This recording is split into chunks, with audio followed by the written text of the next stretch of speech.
క్రీస్తునందు ప్రియ సహోదరి సహోదరులారా, ఆగస్టు 29న మనం బప్తిస్త యోహాను శిరచ్ఛేదనమును స్మరించుకుంటూ ఉన్నాం.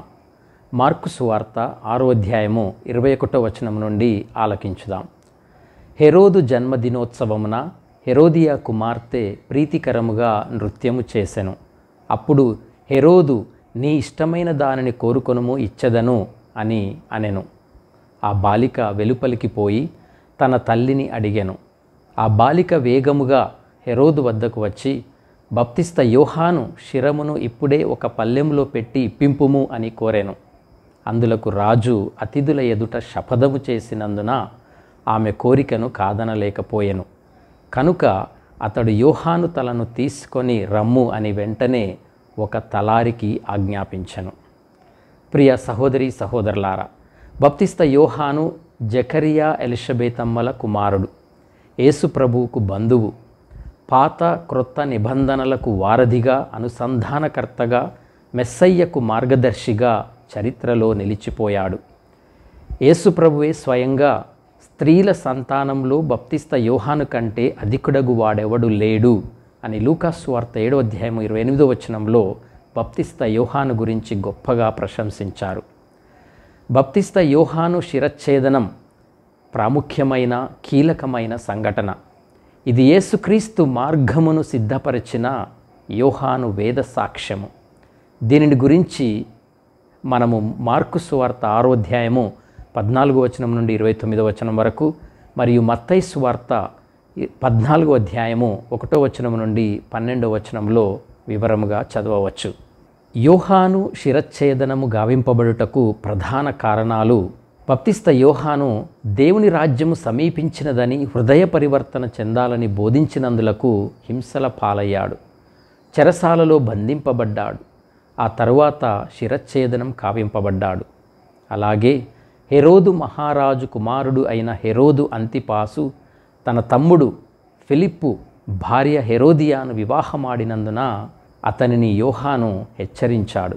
దీనితో హెరోదియాకు యోహానుపై ద్వేషం కలిగింది. అతనిని ఏ విధముగానైనా తుదముట్టించాలని అనుకుంది. హెరోదు పుట్టినరోజు వేడుకల్లో తన కుమార్తెతో నాట్యం చేయించి ఆమె కోరిక నెరవేరేలా చేసింది. హెరోదియా కుమార్తె బప్తిస్త యోహాను శిరమును పల్లెములో పెట్టి ఇవ్వమని కోరింది.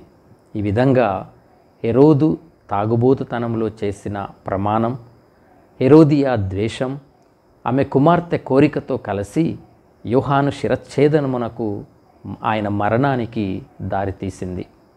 ప్రియ సహోదరి సహోదరులారా, బప్తిస్త యోహాను శిరచ్ఛేదనమునకు మరో ముఖ్యమైనటువంటి కారణం, అతను సత్యాన్ని మాట్లాడాడు.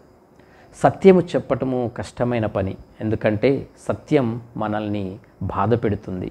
చాలాసార్లు మనం ఇతరుల నుండి మనకు నచ్చిన విషయాలను, మనల్ని సంతోషపెట్టే వాటిని మాత్రమే వినాలని కోరుకుంటాం.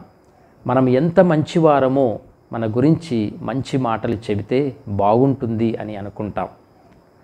ఇతరులు చేసిన చెడు పనుల గురించి నిజం చెప్పటానికి భయపడుతూ ఉంటాం. ఎందుకంటే నిజం చెబితే మన ఉద్యోగాలు, పదోన్నతులు పోతాయేమోనని, ఆర్థిక ఇబ్బందులు కలుగుతాయని, ఆర్థిక సహాయం లభించదేమోనని భయపడుతూ ఉంటాం.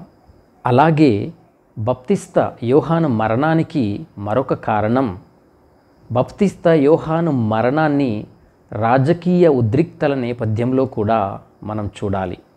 యోహాను ప్రవక్తయని ప్రఖ్యాతిగాంచుటచే గలిలయ, పెరయ ప్రాంతాలకు చతుర్థాంశాధిపతియగు హెరోదు ప్రజలకు భయపడ్డాడు. యోహాను నీతిమంతుడు, పవిత్రుడు అని హెరోదు ఎరిగి అతనికి భయపడి అతనిని కాపాడ చూశాడు. అతని హితోపదేశములకు కలత చెందినను వానిని ఆలకింప మనస్సు కలవాడై ఉండెను. కానీ యోహాను బోధనలను హెరోదు పెడచెవిన పెట్టాడు. తన అధికారానికి, పాలనకు ముప్పుగా భావించాడు. భయంతో ఏమి చేయలేక యోహానును చెరసాలలో వేయించాడు.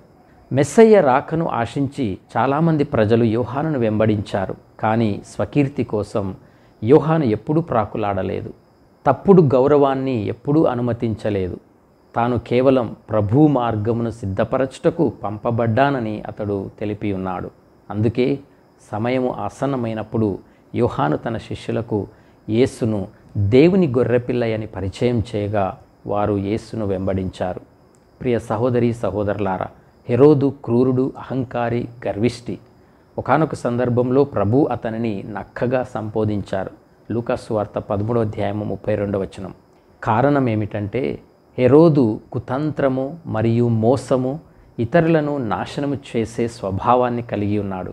అలాగే ప్రాముఖ్యత లేని వ్యక్తి అని సూచిస్తుంది. యేసు హెరోదును నక్క అని సంబోధించటం ద్వారా అతని దుర్మార్గమైన, మోసపూరితమైన మరియు బలహీనమైన స్వభావాన్ని ఎత్తి చూపారు. ఈ వాక్య హెరోదును భయపెట్టడానికి ఉద్దేశించినది కాదు, కానీ దేవుని సంకల్పం ముందు అతని కుతంత్రాలు ఏమాత్రము పనిచేయవని తెలియజేయడానికి ఉద్దేశించినది. హెరోదు చట్టబద్ధమైన భార్య, నాబటియన్ల పొరుగున ఉన్న అరేబియా రాజవంశానికి చెందినది. ఆమె పేరు ఫాస్సెలిస్. ఆమెను విడచి సోదరుని భార్య, తనకు మేనకోడలు అయిన హెరోదియాను వివాహమాడాడు. హెరోదియాతో సహా పలు భార్యలు, ఉంపుడు కత్తెలు ఉన్నారు.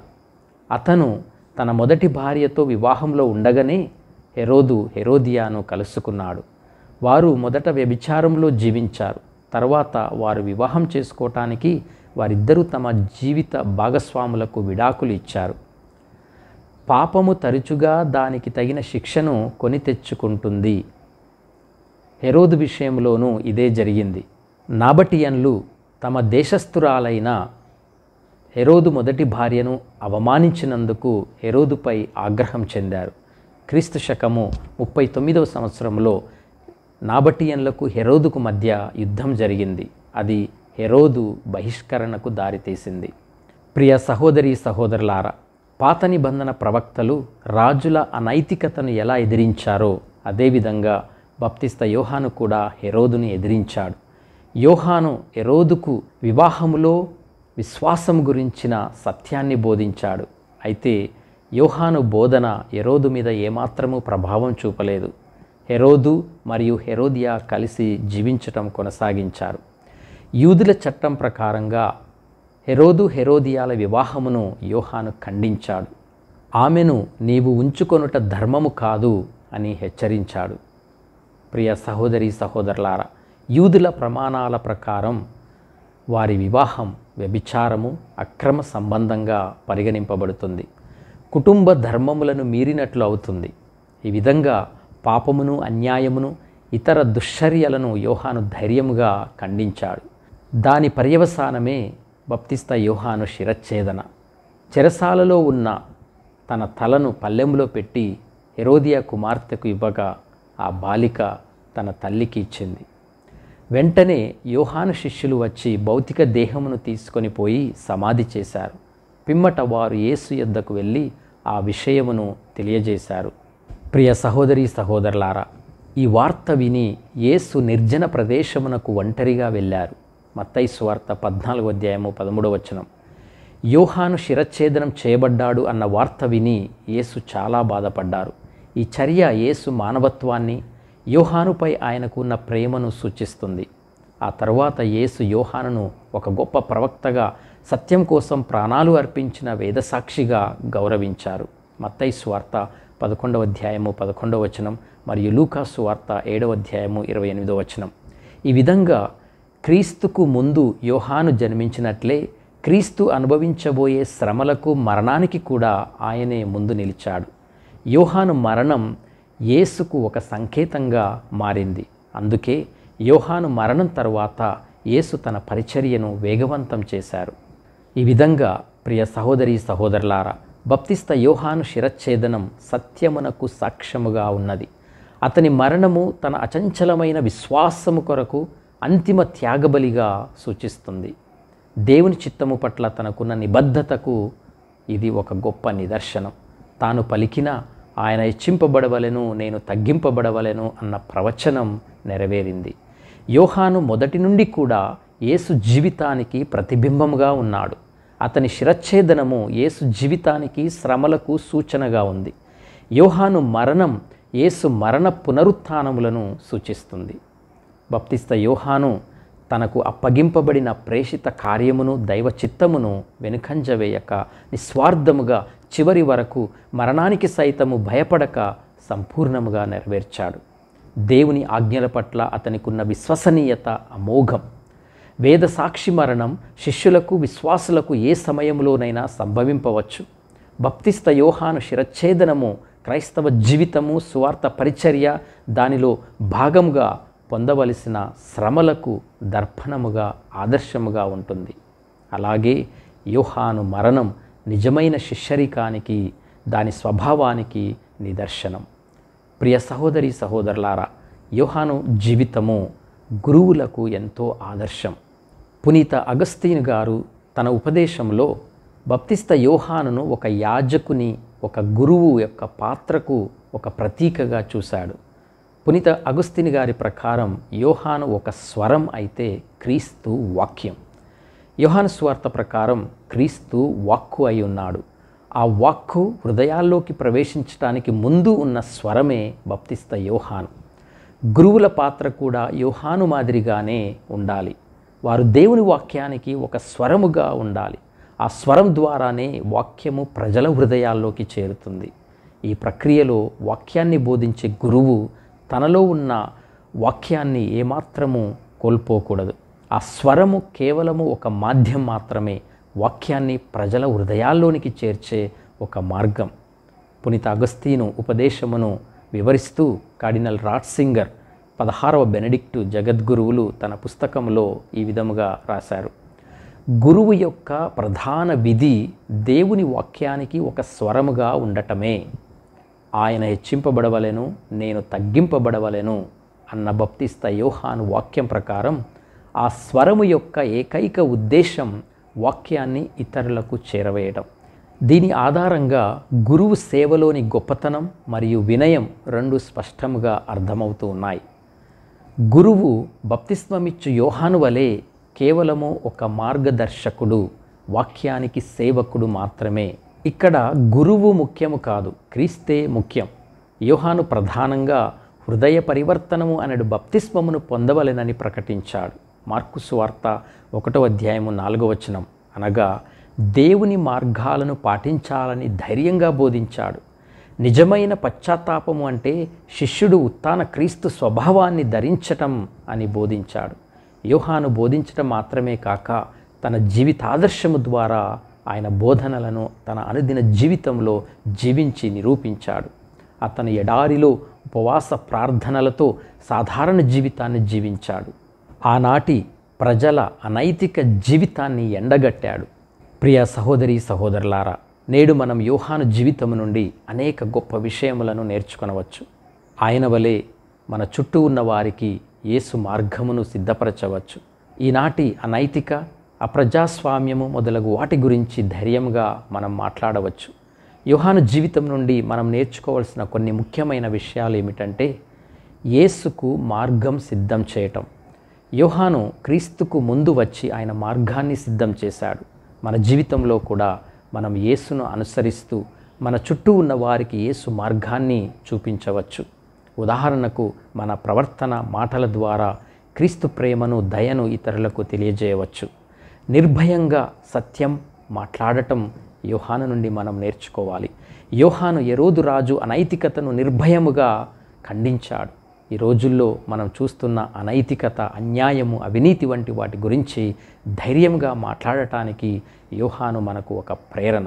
సత్యాన్ని చెప్పటానికి భయపడకూడదని యోహాను యొక్క జీవితము మనకు నేర్పిస్తుంది. ఇక యోహాను జీవితం నుండి మనము నేర్చుకోవాల్సిన గొప్ప సద్గుణం వినయం. ఆయన హెచ్చింపబడవలెను, నేను తగ్గింపబడవలెను అని యోహాను అన్నారు. ఇది యోహానులోని గొప్ప వినయాన్ని సూచిస్తుంది. మన జీవితంలో కూడా మనము మన గొప్పతనం గురించి కాకుండా దేవుని గొప్పతనం గురించి మాట్లాడాలి. అలాగే నమ్మకత్వంతో జీవించాలి. యోహాను చివరి శ్వాస వరకు తన పనికి నమ్మకంగా జీవించాడు. ఎన్ని అడ్డంకులు ఎదురైనా సత్యము కోసం ప్రాణాలు అర్పించటానికి కూడా ఆయన వెనుకాడలేదు. మన నమ్మకాలను, విశ్వాసాన్ని నిలబెట్టుకోవటానికి యోహాను జీవితము మనకు ఒక ఆదర్శం. అలాగే యోహాను జీవితం నుండి ప్రతి గురువు కూడా నేర్చుకోవాల్సింది ఎంతో ఉంది. పునీత అగస్తీను గారు మరియు 16వ బెనడిక్టు పోపు గారు వంటి మహానుభావులు యోహానును గురువులకు ఆదర్శముగా వర్ణించారు. యోహాను స్వరం అయితే క్రీస్తు వాక్యం. గురువుల పాత్ర కూడా యోహాను మాదిరిగానే ఉండాలి. వారు దేవుని వాక్యాన్ని ప్రజల హృదయాలకు చేరవేసే మాధ్యమాలుగా, సాధనాలుగా ఉండాలి. ఇక్కడ గురువు ముఖ్యము కాదు, క్రీస్తే ముఖ్యం. ప్రియ సహోదరి సహోదరులారా, బప్తిస్త యోహాను మనందరికీ ఒక గొప్ప స్ఫూర్తి, ఆదర్శం. తన మనస్సులోని అహంకారాన్ని, భయాన్ని పక్కన పెట్టేసి కేవలం దేవుని యొక్క వాక్యము, సత్యం మాత్రమే ఉన్నతంగా యోహాను భావించాడు. మనము కూడా మన చుట్టూ ఉన్న అనైతికత, అన్యాయము గురించి ధైర్యంగా మాట్లాడటానికి యోహాను జీవితం నుండి స్ఫూర్తిని పొందుదాం. దేవుడు మిమ్మల్ని అందరినీ దీవించునుగాక. ఆమేన్.